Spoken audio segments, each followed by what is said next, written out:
আজকালকার সমস্ত ছেলেমেয়েরা মাটির প্রতিমাকে হাজার হাজার টাকা দিয়ে আনছে, ফুল মিষ্টান্ন সবকিছু দিয়ে যত্ন আত্মি করছে। কিন্তু ঘরেতে যে রক্তে মাংসে গড়া একটা মা আছে, একটা বাবা আছে, তার জন্য একমুঠো খাবার জোটে না। কি গো মা, যেই মাটির প্রতিমা সেবা করতে পারে না, তার জন্য হাজার হাজার টাকার ফল মিষ্টান্ন ফুল সবকিছু আছে।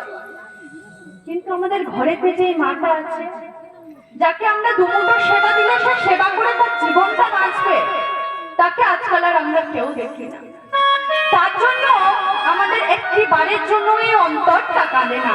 কিন্তু দেখবেন বছর ঘুরে যখন প্রত্যেক বছরই দুর্গা পুজো আসে, আমরা হাজার হাজার টাকা খরচা করে সেই মাটির প্রতিমাকে ঘরে আনি। আজ আমাদের এই কলির যুগে আমাদের দুটো চোখ থাকতেও আজ আমরা অন্ধ হয়ে গেছি। আমরা নিজের মা বাবাকে কেউ শ্রদ্ধা করি না, দুমুঠো সেবা দিতে পারি না। কিন্তু এইদিকে দেখুন, যখন সে মা বাবা মারা যায়, হাজার হাজার টাকা খরচা করে তার শ্রাদ্ধ করে না। কি করে? বাবা মা শান্তির জন্য করছে।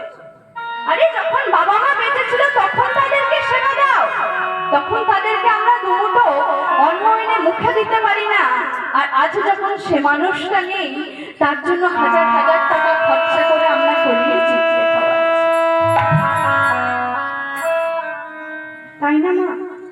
এ যতই আমরা মায়ার জগতে আমার আমার করে আঁকড়িয়ে রাখি না কেন, কোনো কিছুই কিন্তু আমার না মা। আমরা যেমনটাই এসেছি একা, ঠিক তেমনটাই ওপারেও যাবো একা। কোনো কিছুই আমাদের সাথে যাবে না। তাই আজ আমি আপনাদের সকলের চরণে শ্রী সুপর্ণা হালদার এবং তার ছোট্ট সম্প্রদায়ের পক্ষ থেকে শত শত কোটি দণ্ডবত প্রণাম।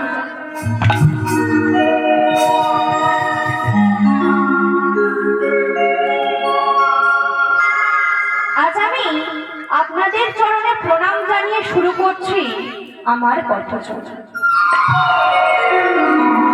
আপনাদের হয়তো কোনো কোনো মায়ের মনে প্রশ্ন হতে পারে যে মা সুপর্ণা, যদি প্রণাম জানানোই হয়, ওখানে পরমেশ্বর ভগবান বসে আছে, তুমি তাদেরকে জানাও। আমরা তো কেউ না, আমরা তো কলির জীব মাত্র। কিন্তু ভগবান বলে, ভক্তকে প্রণাম জানালে সে প্রণাম ভগবানের চরণে। তাই আজ আমি গৌর চন্দ্রিকার মধ্য দিয়ে শুরু করছি আমার পথচলা।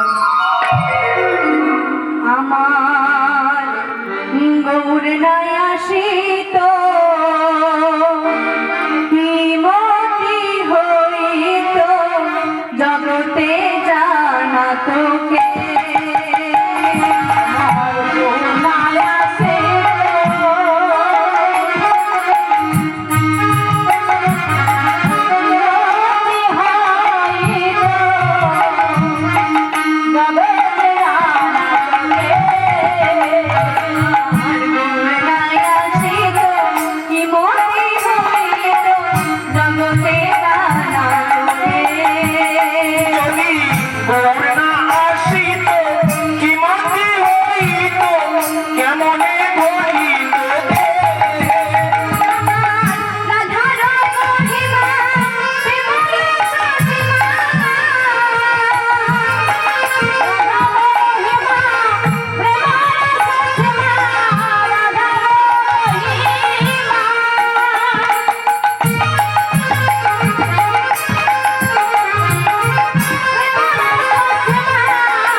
মা